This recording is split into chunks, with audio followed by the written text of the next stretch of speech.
एक उड़ान, member of PNDT, life member of India Red Cross, Haryana Child Welfare Society, Deaf and Dumb Society of Haryana, and she is working for various societies in Haryana area. So एक बार जोरदार तालियों के साथ I would like to call Shri Kalyani Sachin ji.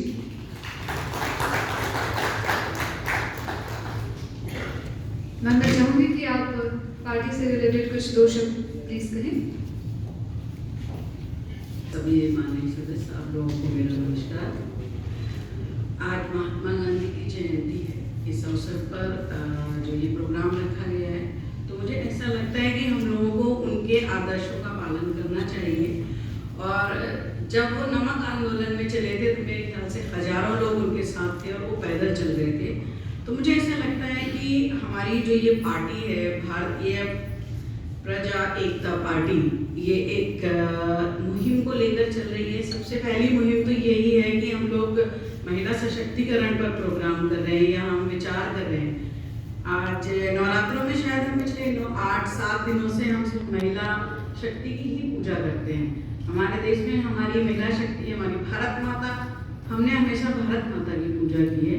तो महिला सशक्तिकरण की ज़रूरत कम है, महिलाओं को आगे लाने की ज़रूरत ज़्यादा है. मैं ऐसा मानती हूँ. महिला वैसे ही सशक्त है, उसको थोड़ा सा घर से बाहर निकालें और आगे लाएं. मुझे लगता है कि इस पार्टी का सबसे बड़ा मुद्दा एजुकेशन का है.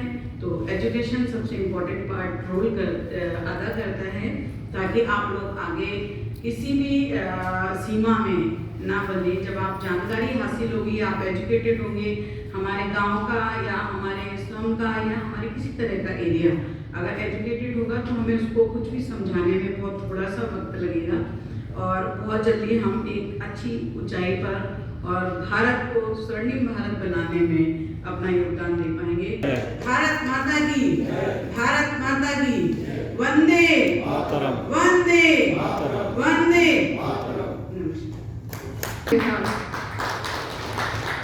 श्री राजू सैनी जी, सर मैं चाहूंगी कि आप कुछ दो शब्द हमारी पार्टी के बारे में कुछ कहें.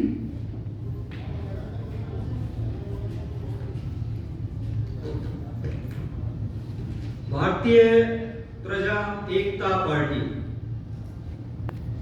भारतीय प्रजा एकता पार्टी के आज इस स्थापना दिवस पर दिल्ली की इस पावन धरा पर यहाँ उपस्थित सभी क्रांतिकारी विचारकों को मैं नमन करता हूँ.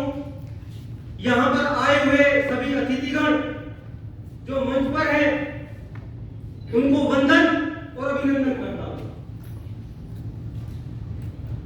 आज 2 अक्टूबर,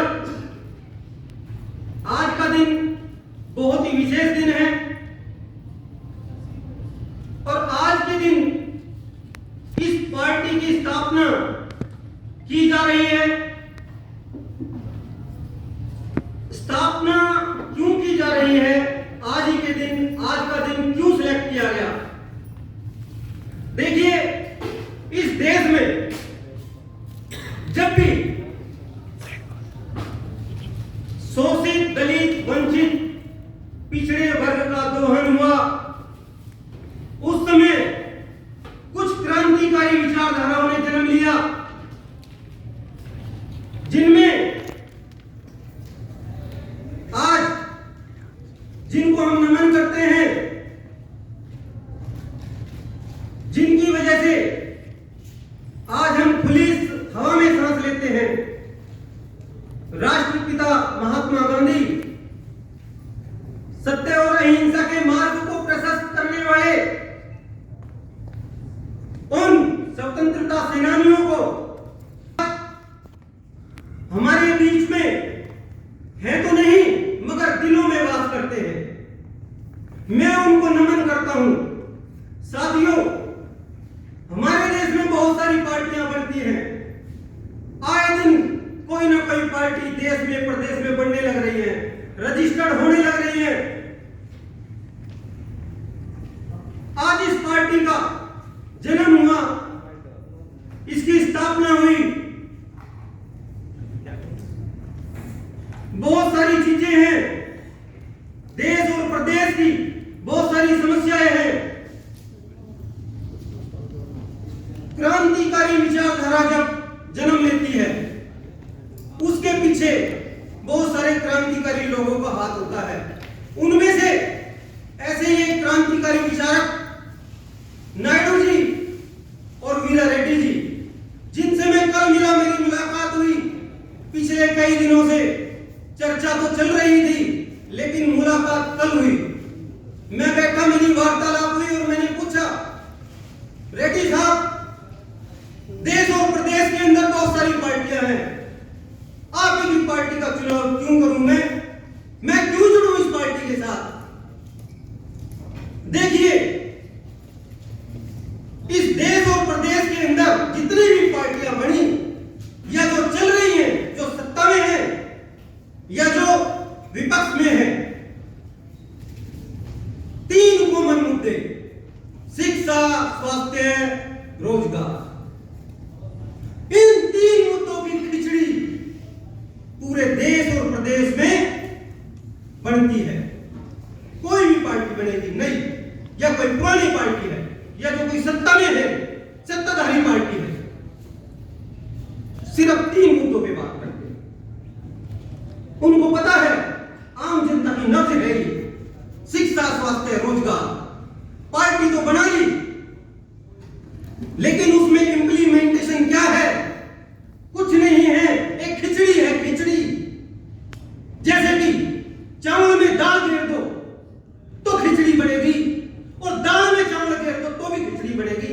वही कॉमन मुद्दे हैं, शिक्षा, स्वास्थ्य और रोजगार। कल मैं मिला रेड्डी साहब से, रेड्डी साहब ने कहा, राजू भाई, आपके हर क्वेश्चन का जवाब है मेरे पास, हर प्रश्न का जवाब है मेरे पास। आप कृपया अपने प्रश्न सुझाइए, मैं उनका उत्तर दूंगा। कल हम 2 घंटे बैठे रहे और हमारी हर मुद्दे पे बात हुई। जब मैंने शिक्षा की बात करी तो उन्होंने उस पर खोल कर विवरण दिया। जब मैंने स्वास्थ्य की बात करी तो उन्होंने बिल्कुल क्लियर, एकदम उनका विजन था। चाहे वो किसान की बात थी, चाहे वो जवान की बात थी, चाहे वो शिक्षा की थी, चाहे वो रोजगार की थी, उस क्रांतिकारी विचारधारा से मैं बड़ा प्रभावित हुआ।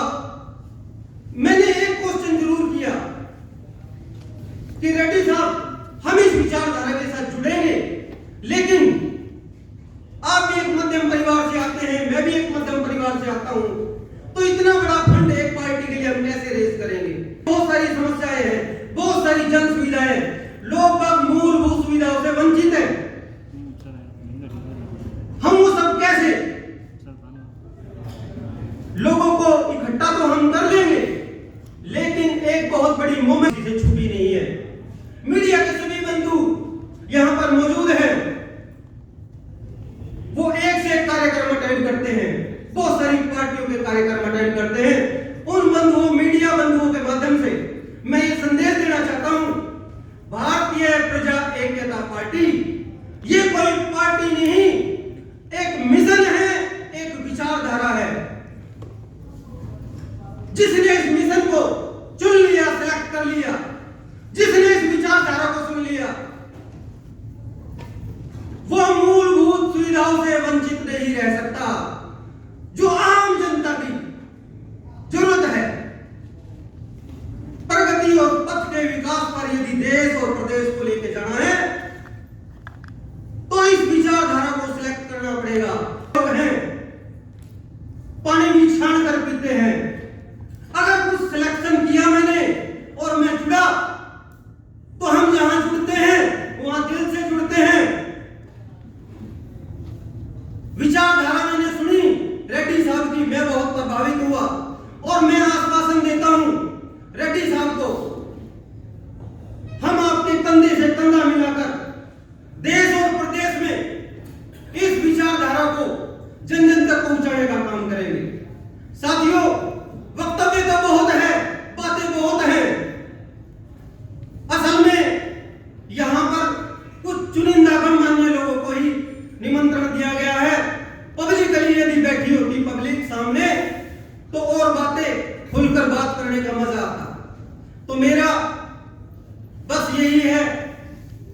रेड्डी साहब और नायडू साहब से और यहाँ पर तमाम क्रांतिकारी विचारकों से कि इस मिशन को आगे बढ़ाएं, रेड्डी साहब के कंधे से कंधा मिलाकर चले